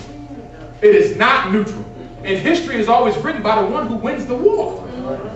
So the reason why there's nothing empowering in our reading of it, because it's written by those who have once oppressed and colonized and enslaved. You have to give it a reinterpretation. And current political history just as important as what happened in Kemet 4,500 years ago. Okay, I love the whole Egypt thing. I read about it. I'm dazzled by that. That the Creator blessed them to do what they were able to do. But the greatness in us is not being able to recount those facts. The greatness in us is being able to transcend them and go further than what they did. The goal of a people is to take the race further than where they've been before. Not to just regurgitate. I'm not too sure we need another temple of Abu Simbel right now. Is that necessary? Okay? Well, we're going to have somebody up there with a wig on, like, what are we going to do? Okay? Who's it going to look like? Okay? Who's going to be on the Mount Rushmore? Prince, Michael Jackson, who else? Okay, do we need it? And those are the questions we got to ask ourselves. So Garvey goes to England. Jomo Kenyatta of Kenya used to go and watch Marcus Garvey speak in England. You know Kwame Nkrumah was a member of the UNIA right here in Philadelphia. We know that Patrice Lumumba used to love Mr. Garvey. We know that nearly every one of the African independence leaders, regardless of country, was in some way influenced either through direct membership, because the UNIA was all in Africa. South Africa was the most thoroughly organized country and on the continent with UNIA members. In fact, the founders of the ANC, Mandela's group, African National Congress, how do you think the red and the green got on the flag? Because it was suggested by a member of the Garvey movement. He was everywhere. Ethiopia, everywhere. There was no place where black folks were in significant numbers that didn't have Garvey. In America, Louisiana was the most thoroughly populated Garveyite state, followed by Pennsylvania and North Carolina. There was chapters of the Garvey movement all throughout this state. And you know this is up south, if there's any up south. So you talk about guts and being able to stand up to oppression in them days. I read about how Amy Jakes Garvey, his second wife, when she used to go down to Atlanta to visit him, how she was terrified because she never knew who was riding behind her, who was going to pull her over. See, them stories that you don't get. People risk their lives just to get that man some money so he could try to defend himself. Very, very serious thing. She said in the morning when she would go to the bank, she would have the money on her person, not knowing that somebody was watching her, knowing she was Garvey's wife to try to rob her. One minister drove her to the train stop, gave her a gun. She looked at him like, what are you giving me this for? She said, look, we don't know who's following us. If we got to go, make sure we take them with us. See, one thing about Hollywood that you got to understand is the reason why you don't see these stories in Hollywood, because Hollywood is not about the liberation of your mind or spirit. Hollywood is about keeping you asleep. So that's why you see all these zip cone buffoonery movies, and you don't see nothing truly dramatizing your struggle. You haven't had one serious movie about the slave trade since Roots. And Roots wasn't a bad introduction, but it didn't give you the cold hard truth. Because when you read the slave narratives, it don't look nothing like no Roots. They didn't show nobody being rolled down the hill in a barrel full of nails in it. Okay, they didn't give you that. They didn't give you people being left to hang there after they got whipped, and then the whips dry up until they crispy, and then the slave master bring a cat and let the cat scrape the whips back up and pour turpentine all into it. They didn't give you that. They didn't give you black men being raped by the slave masters. They didn't give you none of that. Or having to watch somebody cohabitate with your wife while you still right there. They didn't give you that. People would say, well, why do y'all need to know that? Ain't that going to make racial problems? The racial problems at hand, we don't know a damn thing about our history. So that ain't got nothing to do with it. White privilege. You got to deal with white privilege if you want to help black folks. If you don't want to be for affirmative action, Mr. Obama and Mr. McCain, fine. What are you going to do about white privilege? Because it's there. Was I the only African-American male who was good enough to get accepted into that college 4 years ago? No. But white privilege says, only one. The labor unions in America dictate who get hired and who works on what projects in the city. That's white privilege. How are you going to equalize that? Affirmative action didn't even equalize it. But it was something. I'm saying come up with something uniquely for us. And we got to stop trying to include everybody in our struggle. Because you don't get nothing when you do that. And it's not out of a hatred or a disrespect, but we got to start looking out for self, y'all, because we dead last because we keep putting everybody else in front of us because of our African hospitality. Minority contracts. Every time you see somebody on TV talk about minority contracts, do you know that includes everybody who can be considered 100% European? That's women, that's homosexual, that's handicapped, that's Asian, that's Arab, that's Vietnamese, that's Indian, that's everybody. So if 20% of the contracts go to minorities, that means that all 20% could have went to the minorities and not one to an African American who fought for the set aside. Because we assume that since they're not European, they must automatically be our allies. Do you not know that the 5 major Native American tribes fought on the side of the Confederacy to maintain your slavery? Yes. Yes, they did. Yes, they did. Do you know that Mahatma Gandhi was not interested in leading his voice to the independence struggle on the continent? When he was asked about it, he couldn't stand black people. And Dr. King didn't even know that. That's why you got to be careful before you start hanging up other people's heroes in your places. Know them thoroughly if you're going to put them up there. Very important stuff. Very important stuff. I won't catch your face in nobody's house. You ain't seen Eddie Murphy on nobody's wall. Okay? And it's very important that we understand that. But Marcus Garvey was never allowed to go to Africa. Did you know that? Never touched foot. He was forbidden. Do not let him here, because they believed that if Marcus Garvey would have got to Africa, he would have organized and there would have been a continental war. In fact, one of the main things that was testified against Marcus Garvey at his trial was that he was asking people in Africa, how many ships can I fit in the port of Monrovia, Liberia? And they brought that up. Masterful plan. See, Garvey had two things that a lot of us charismatics don't have. He had charisma, but he had an organizational blessing unmatched. See, it's one thing to be able to grab him like this, but to make you get up and work is something else. That's right. And that's what makes that man such the genius that he was. Such the genius that he was. But the intellect of a Garvey, one thing that I respect about him a lot, I don't know how he saw it so early, was how he kept his movement from choosing a religion to put on top. And he caught hell. George Alexander McGuire of the African Orthodox Church wanted Garvey to make it an African Orthodox movement. And he said, I can't do it, because we don't suffer what we suffer for religion. In Detroit, and in Chicago, and in other places, Garveyites wanted him to choose Islam. He said, I respect it, but I can't do it. Baptists and Presbyterians, traditional African religions, they said, choose this movement or choose a couple. He said, not at all. He said, you already got churches for that. He said, you already got social institutions for that. He said, the one thing you don't have is a racial movement. And this is going to stay race first. And that's why he got the millions. Because one thing we got to understand is when we put a religion on it, you automatically will cut people out, even if you don't need to. If I get up here and say, well, I'm Umar, the African-American Muslim, I won't see you no more. So I don't even bring it up because it's irrelevant.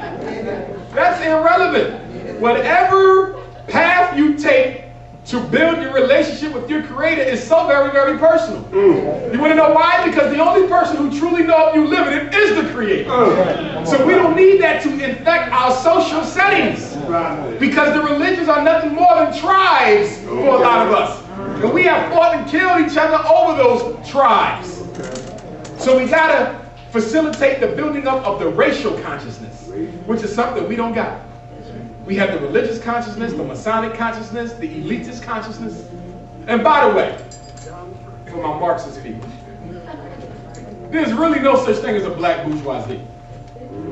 You can have a black bourgeois mentality, but you can't be a black bourgeoisie. Why? Because when Karl Marx wrote against the bourgeoisie were the owners of the wealth. Not owners of the sneakers. Owners of the wealth. So to be a bourgeois, you own wealth. Am I wrong, Reverend Joe? You own wealth. We don't own wealth. We have money in the bank. Marxism is talking about class. Class is wealth. We have cash. White class, black cash. Ain't no bourgeois nothing. And see, the problem with the socialists is they say, well, once you get a certain amount of money or education, you turn against the people. I can show you dead broke and poor Negroes who will turn against us in a minute. It's about consciousness, not money. Look at Johnny Cochran. He was a millionaire, but he was putting his life on the line to study not whether we should get reparations like Keynes is doing, but how much money we're due. That's why he's dead. That's why he's dead. That man was in perfect health. He puts together a panel to study how much money black people are owed. He gets Geronimo Pratt out of prison for almost 30 years. He gets OJ acquitted. He's internationally known. So this internationally known rich black man got a nerve to see how much money his people are owed. He got to go. Brain aneurysm.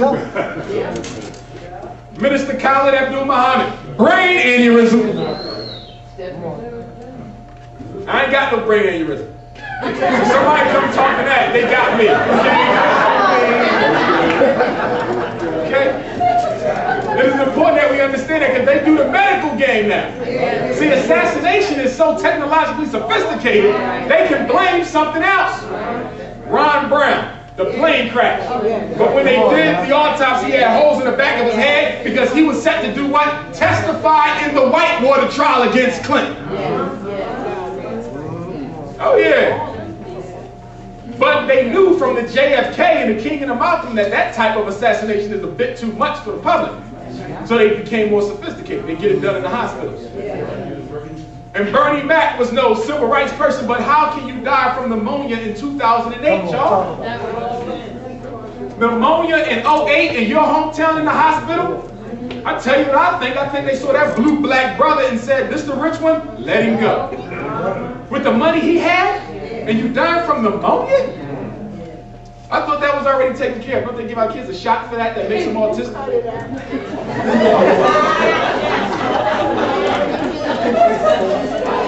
That's where it comes from. The white doctor was on TV talking about it. So you know what they did? The government man came in there talking about some people have it wrong. They had McCain on there talking about how the inoculations ain't got nothing to do with autism. What do he know about some autism? He autistic.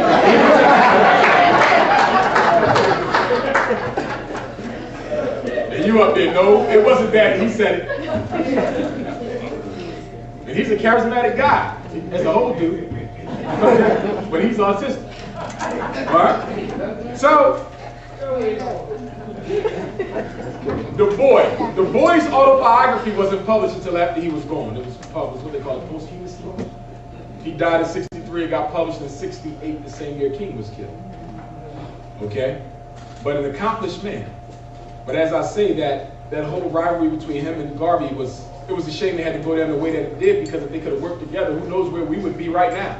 Same thing with Malcolm and King. So we got to learn from that, y'all, and stop replicating that.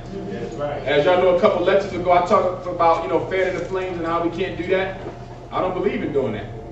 Fanning no flames. Because black folks will hurt you give them that. Particularly if you give them a reason to be envious. Look at Michael Vick doing time because he got snitched out by relatives. Okay? You're the highest paid football player of all time? Oh no. We need to be humbled. And so now they humbled him, stripped him of everything he had. So let me understand this. Michael Vick allows dogs to kill each other, which I don't agree. I don't like animal cruelty. But he allowed dogs to kill each other. And he gets stripped of his career and every dollar he got. But there's another NFL player, couple, whose names I'm not going to call, who killed grown black men. And didn't do one day. So you know what that says? Animals have more rights than you do. And they always have. They always have. Look at those animal rights people. They lobby everybody. You have them up there, you shouldn't kill the birds, you shouldn't eat the turkey. You can come up there and say, what about young black men? Oh, hell. And they'll leave. Okay? Human rights and animal rights and all this stuff. The earth movement. Yeah, you're all under the earth, all right. Pan-African nationalism versus Pan-African socialism. See, my job is to make you Pan-African. I don't care if you're the integrationist type for now, or the socialist type for now. Okay? But be Pan-African. Because at least I know you're thinking globally. At least I know you're thinking globally. That's the beginning right there. You can't think too domestically. That's our problem now, because sooner or later, I don't know what we're going to do, because they're pushing us out of Philly. They're pushing us out of D.C.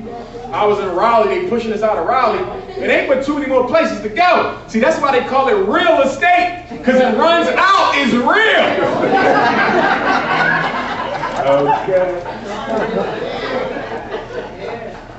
Okay? It is running out real soon. So the question is, where are we going to go? Like right now, I'm sure they got a plan where the black population of Philly is going to be. I think it's the end of Southwest, Derby. Frankfurt is off the hook.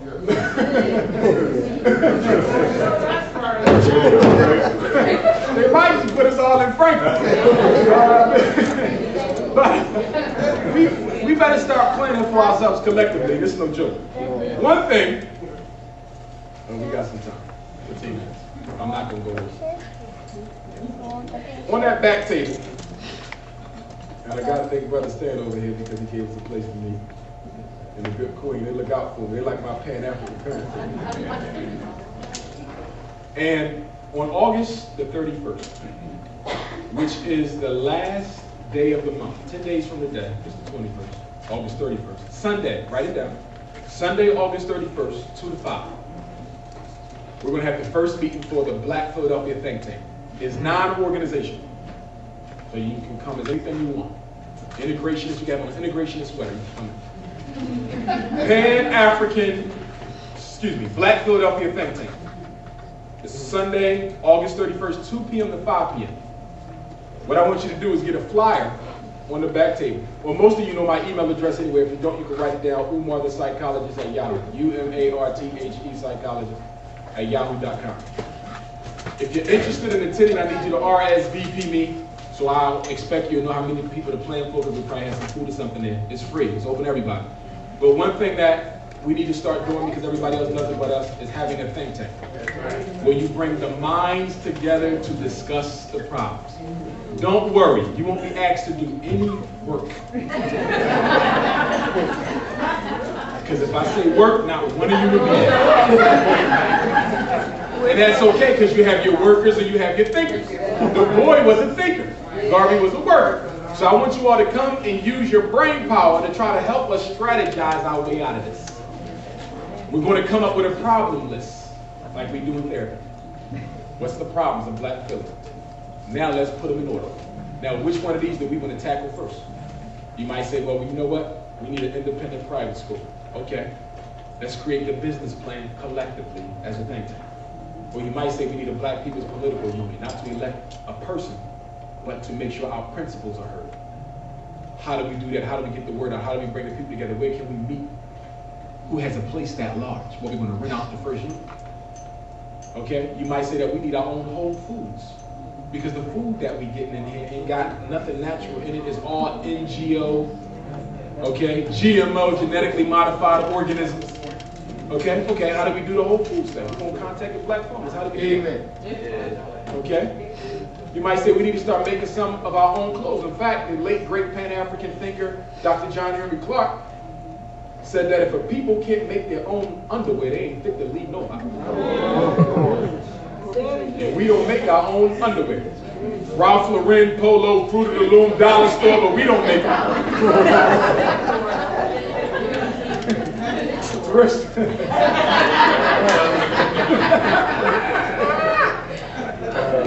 Some of the brothers in here still got on the ones with the astronauts on them, the X-Men, the Wolverine, and all that.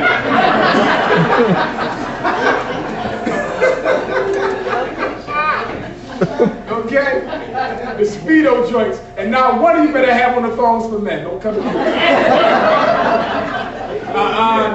No. But we want to come together and we want to strategize.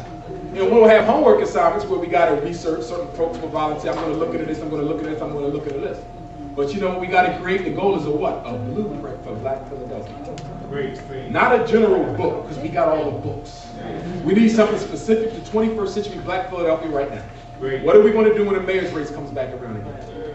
How about, since none of these state representatives do anything for us, most don't, there's one or two. Okay? Because y'all run back and tell them they're going to be emailing me some nonsense. But for those who ain't done nothing, what have we found? African Americans. And I'll never run for office. That's not me. And I'll tell you why. The reason I would never run for a political office is because I know that I couldn't be as fair to other people as I could to my own. I know that. But I'm honest enough to say it. Other people run anyway knowing they ain't going to do nothing for everybody equally. Okay? And they have you up Harrisburg all tied up. I ain't got time for that. If I got to give a lecture, I'm out. Tell the speaker of the house, Umar out. But what if we found a group of people who wanted to take over the offices that the people ain't doing right by? And they all ran under the same platform together. I'm talking 10 or 20 of them. Not one so they could shoot them, but 10 or 20 of them. You follow what I'm saying? So that's the type of stuff that we're going to come together to talk about. It's a serious thing. And we'll probably meet twice a month. We ain't going to overtax you, but I want you to be there. Your birthday gift to me is to be there. August 31st, Sunday, August 31st, 2 to 5. When you RSVP me, I'm going to send you the address. All right? You can RSVP me by phone if you're an elder. If you're not an elder, use the email. You see what happens.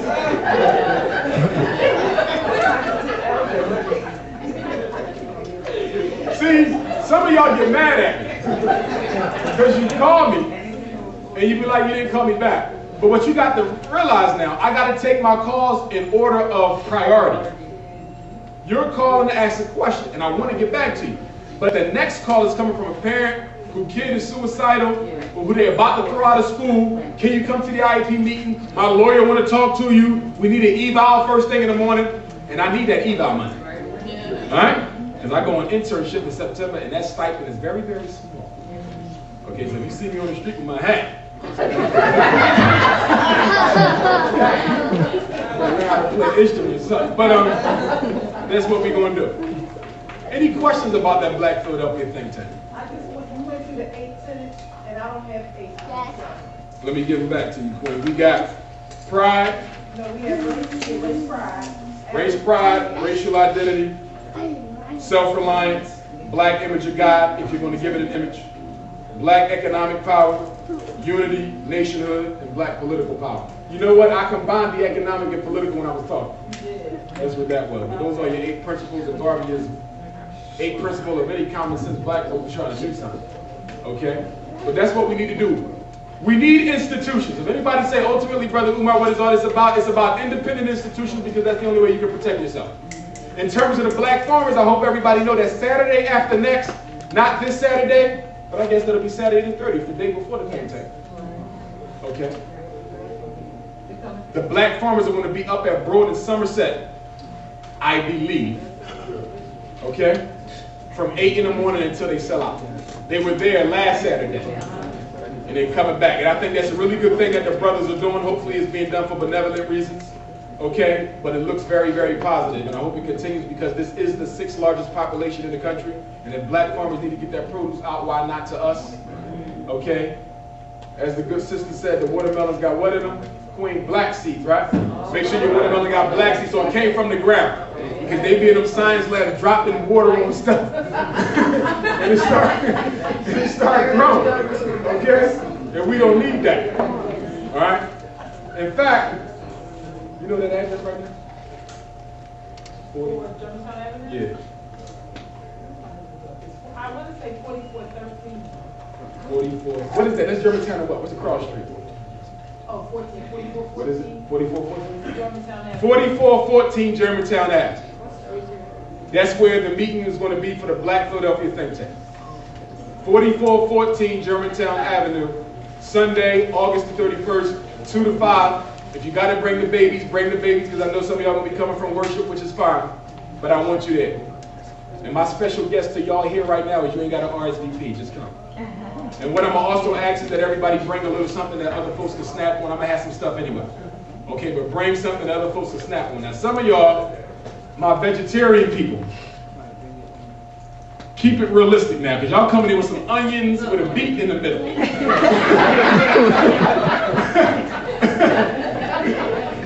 I mean, it is real good, but that can be a bit spicy sometimes, okay? Calm it down. Some sesame milk with some stuff in there, come on now. You know, but everybody bring a little dish. We're going to have some fun, because it's going to be dialogue. We're going to break into groups, we're going to talk. It's 3 hours. I want you there on time, so I ain't got to keep you late. But I know some of you, based on where you're coming from, you might get there a little late. That's fine. But I want you there, because I want this to really, really develop, and I want us to seriously create a blueprint. Now here's the catch. Once we have that blueprint, we got to move on. All right, we're going to plan until it's sharp. But once we have it, we want to move on. Rev.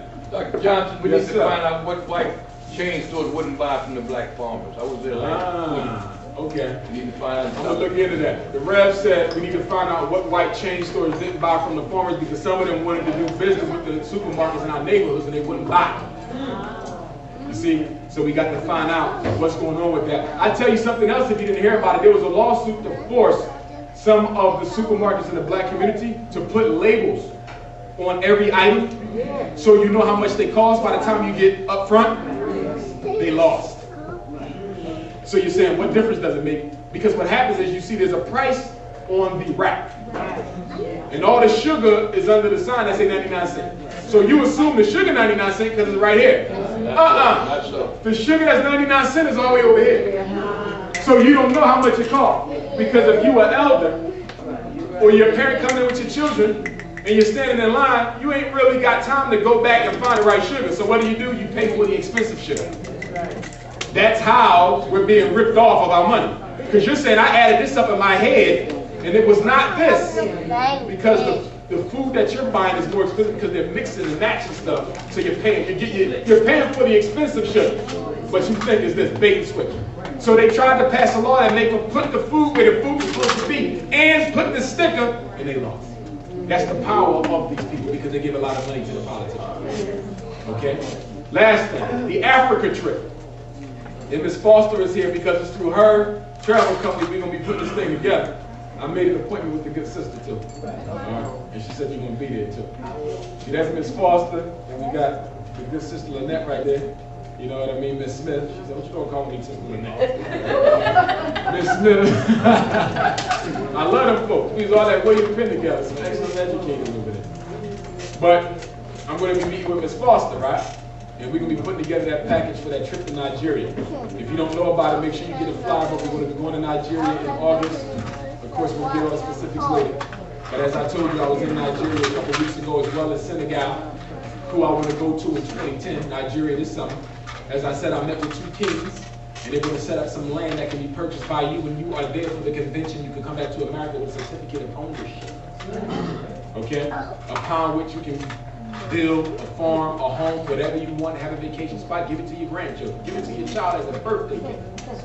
Okay? Also, there's going to be governors from Nigeria there. They're going to be talking about dual citizenship, import, export, investing in the Nigerian and the global African stock market. You know Africa has a stock market that we can be in instead of getting played out of position down on Wall Street, which is called Wall Street because it was one of the most prominent slave markets. And they built the wall because they said when they brought the slaves off the ship, they stunk so much that they thought by building a wall you could keep the stench down. So you were the first thing being traded on Wall Street. So anyhow, there's also a lot of business opportunities in Nigeria. Please understand, the Nigerian economy is one of the strongest in Africa. Okay, I'm not taking you somewhere where you're going to see a whole bunch of people begging and it ain't like. They do well over there. It looks just like Philadelphia. Okay, except their English ain't your English. They have the Marcus Garvey English. Okay, from the British Crown. But nonetheless, as I always said, education, the private school business is booming over there. They don't have charter schools. So if you are educated and you're thinking about opening up a private school, that might be the place to be even if you don't go there. So there's a lot of opportunity in Nigeria. I want you to go and see it. So number 1, you can realize it's doable. And number 2, that you can invest in it. And number 3, some of you might decide that you want to be there. I know a brother of mine, Garvey, him and his wife lived in Atlanta. 2 years ago, they packed up and moved to Ghana. I knew another sister who I thought would never move. She packed up and moved to Ghana. Okay, I know brothers who went to Ethiopia and never came back. Sisters too. Because they get there and they realize that this is nothing but, it's as developed as America. I can do me over here with more money. A lot of folks are retiring and going back to Africa because, as I said earlier, $1 US is 116 Nigerian. $1 US, 140 Senegalese, 140 Ethiopian. In South Africa, the exchange ain't as great because South Africa is like America over there. Okay? But my point is there's a lot of opportunity for you and your children. There's universities over there you can study in. Okay? In fact, in Africa, they have some of the best dental schools out. Okay? So my point is I just need you to start thinking globally so you start taking that trip. And once you take it a couple times, it won't be that thing. In fact, Ms. Foster will try to get us a direct flight. Okay? Is that layover in France and Rome and you be cold? Okay? But we're going to work on that. But I want you to seriously think about going. I'm serious. Don't worry about going by yourself. I know some of y'all are saying, I'm scared I'm going to be going. So we're going to be in a group. You won't be nowhere by yourself. Ain't nobody going to bother you anyway. But you got to understand the people we're dealing with have connections in high places in Nigeria. You will be fine. Okay? Don't even worry about that. All right? And plus, we're going to be in a group. Nobody's going to leave you by yourself. The whole hotel is going to be us. Or most of it. Okay? We're working on that. We're working on it. But I want you to think about going. But I should have the information for that maybe at my next lecture. September 11th, 911. Okay? And it's 911 not to pay tribute to. Let me take that back. It's not 911 to trivialize what happened in New York on 911. Okay, because my heart goes out to all the families who lost hope regardless of race. It's 911 because September 11th, 1920 was when the Garvey movement published the Declaration of Rights in the Negro World for the world. Okay? But we're going to talk about Malcolm and Martin. And then my next series, October, November, December, is post-traumatic slavery disorders. Okay? So Some of y'all know a couple months ago I did a dinner lecture for in Cobra. It sold out, both of them. I've enhanced those, and we're going to do them here for free. 1.5, 2.5, and 3.5. If you are an Obama maniac, you might not want to be here. Because I'm going to dissect his psychology. Okay? So if you're a maniac, you might be a McCain maniac, whoever. Okay? A Hawking maniac, I don't know. You might not want to come. But last but not least, make sure you write down August 31st, 2 to 5, 4414 Germantown. It's a Sunday. Write down 911, Malcolm and Martin. Always remember, if you got young people and you got any questions about psychology and education, you need to email me. Don't fight it by yourself. A quick email is not a problem for me. Brother Umar, they're trying to throw my son out. This is what happened. What should I do? Brother Umar, they think he needs drugs. What should I do? Okay? Let me know, and I'm always there to be able to help you. We know psychological evaluations, I do those. Some of y'all get your children in private schools, I take issue with some of it, and others I don't, but if you need somebody to test them, I'll gladly, test them. Okay? I do counseling for the children. Also, I'm going to be setting up a series of counseling groups targeting certain populations of African American children. I'm going to do a low self-esteem for teenage girls. I'm going to do anger management for the black boys. I'm going to do a grieving group for children who have lost close people in their life, parents, grandparents, and friends. Over the past 2 years, we're going to do a grieving group as well. Okay, now you know when you're dealing with psychological counseling, some children are introverts. They're not going to open. Okay? You can still give them a chance. Okay? But sometimes they don't open. You got to do one-on-one with them. And then other children do better in the group because all the attention is not on them. Okay, so it depends on the person out. But I just want you to know that if you have teenagers and young kids, I'm going to do something for the babies too. Okay?